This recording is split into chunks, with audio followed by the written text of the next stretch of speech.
Epic Talez in the building, and I'm chilling with Drew, and we're gonna do the tag. What's the name? The Friends tag on Booktube. Booktube Friends tag. Booktube Friends tag. And I know technically you're not supposed to know the person, but you're not supposed to have met the person physically before. But like, I'm meeting him for the first time in person, so I think this works. Yeah. Hey man, it's our video. We can make the rules. I know. It's our rules, man. Like, we do what we want. Epic and Drew, we do what we want. Yeah. You got it, man. So.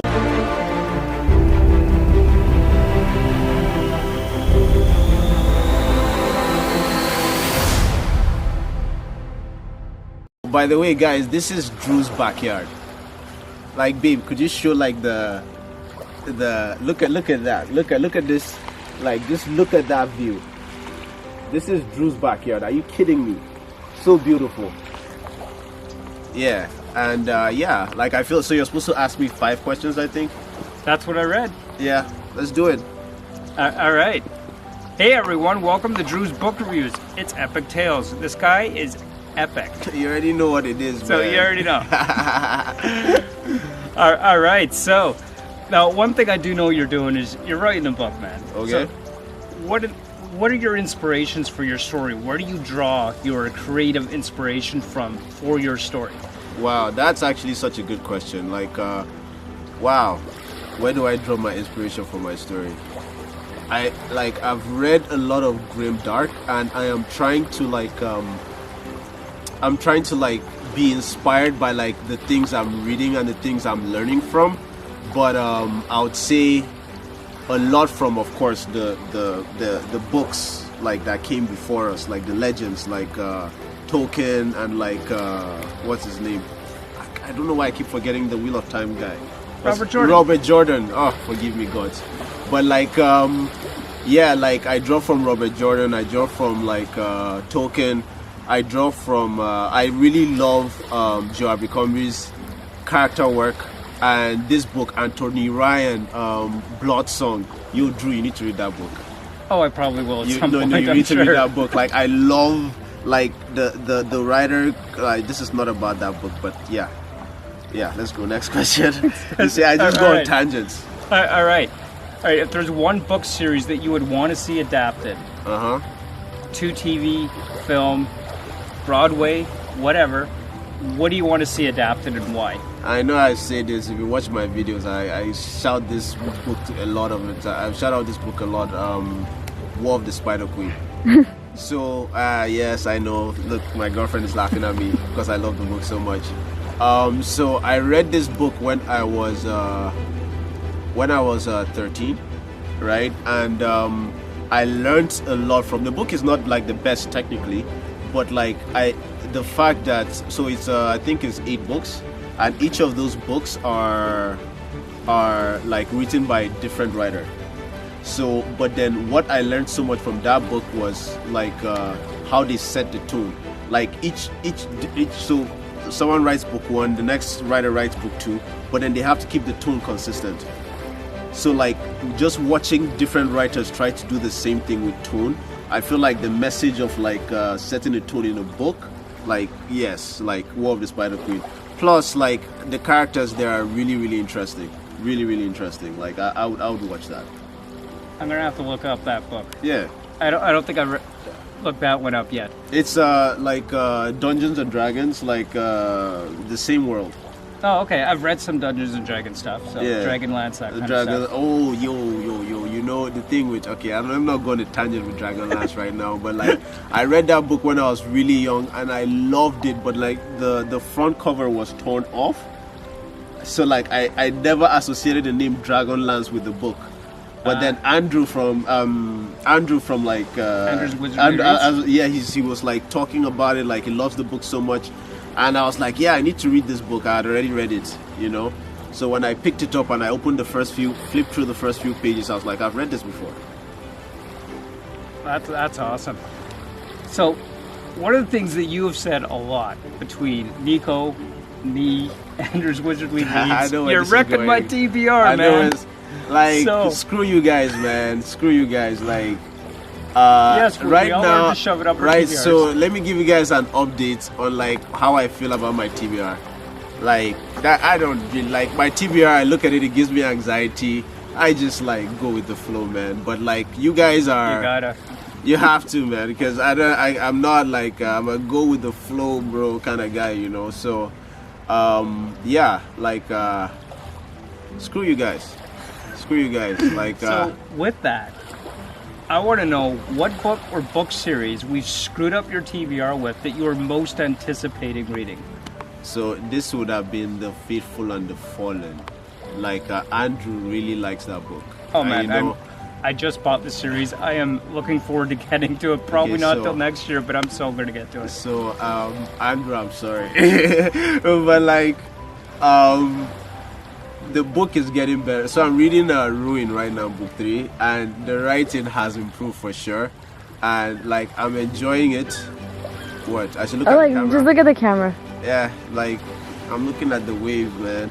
I know. Anyway, so I feel like there are a lot. So The Faithful and the Fallen, right? It makes me feel very nostalgic. It reminds me of why I started reading books. Like if you, his inspirations are very clear, but then I have my problem with the book is that like at least the first 2 books, so predictable. So predictable. Like I like the book. I feel like John Gwen has a lot of talent, but like so predictable.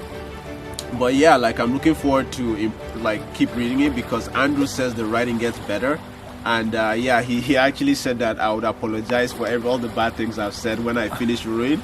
So yeah, let's see. Honestly, it's like that with so many writers. I mean, if you, I don't know if you read Red Rising yet, but it's the same there with the Red Rising. The first book is the one that gets the most criticism, and everybody talks about how much the whole series improves dramatically after the first book. So I think that, especially when you're looking at someone who's publishing their first book, I imagine that's probably pretty common, at least in my experience. Where the first book was kind of like, it was okay, but then once we really get into the series and it just takes off, you're like, oh my god, this is so I know, good. I know. I'm hoping for that with Faithful and the Fallen. Let's see.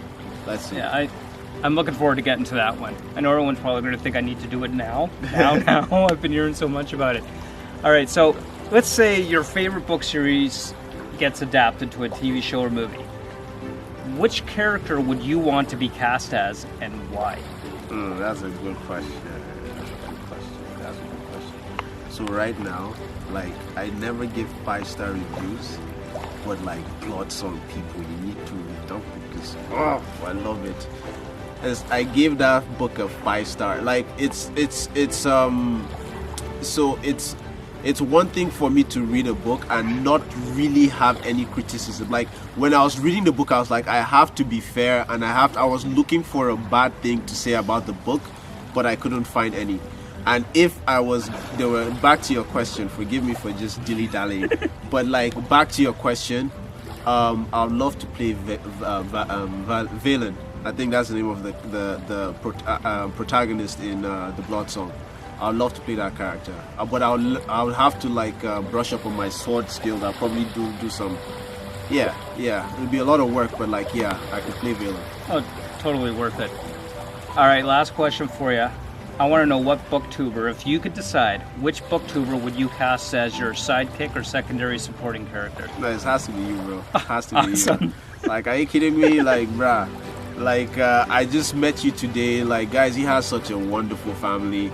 Like, and yo, this guy is smart. like forget, like, trust, this guy is smart, you know. And yeah, like, I love this guy, man. Like, he's a real friend. He's a real friend. I mean, like, I've not gotten as much support from anybody else like him.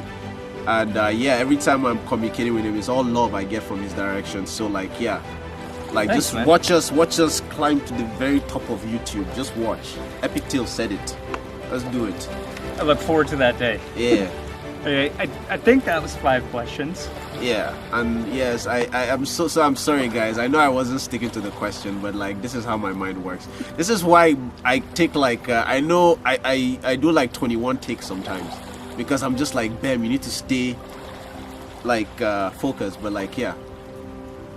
ADHD, I'm joking. Oh man, you should see some of this stuff. I remember one video, I think it was one of my Stormlight videos, where I had like an hour and a half of footage because I just went on tangents like crazy. I'm like, I've got to cut this down, and I know. it ended up being one of my longest videos. I think it was close to a 40-minute video on 40 minutes? Close to it, I think. If I remember, I know it was a little more than 30 at the minimum. And when you cut it down, how much was it? No, it was about an hour and a half of filming. I finally got it down to like 30 to 40 minutes for the final result. Wow. Because when I love a book, when I really like a book, I can't stop talking about it. No, I know. It's just like, oh my god. I know. Could you pass the Way of the Kings? Like, oh yeah, absolutely. So, you bet. So guys, I don't know if this video is gonna come out. It was Rhythm of War, that was it. So I don't know if this video is gonna come out before. I don't know if this video is gonna come out before I post the video on mental health. But like he showed up for that video, and like just some of the things he said about Kaladin. Like, I need to read this book. Yes, I need to read this book. Like, and this is like I always love good characters in books, and like the way you describe, like, you really got me on that one. Like, I've always felt an urgency to read Brandon Sanderson's work, but like that like really like pushed me over the edge, you know. So yeah, Way of Kings, easily favorite character of all time. So it was fun being here. Like, I love this guy. If you watch if you give any shits about Epic Talez, you have to like check this guy out. Like, he's always trying to do something new, and that's why I love his channel. Like, it's always like, what is he gonna like come up with again? So like comment, subscribe, check out Epic Talez, and peace. Stay epic. Read Cradle of Chaos. Join the Discord. His and mine. His Discord is dope. Mine is dope too. Like, join the Discord. Like, comment, subscribe to both of us. To both of us, yeah. Don't be subscribing to Drew. Like, I need some love too, you know. But yeah, peace. Nice. Bye. Well, I hope you enjoyed that video. Thank you so much for joining us here on the Booktube Friends Tag. And, you know, I hope you're having a great day, and we will see you next time. But don't forget to like, comment, and subscribe to both me and Epic Talez, because you can bet he's got some great content as well. And of course, join me down on my Bookstagram, and I'll link my Discord below as well. And I will link Epic Talez Discord below as well for you. So, thank you so much for watching, and we will see you next time on the next episode of Drew's Book Reviews. Until then, keep on reading. Bye.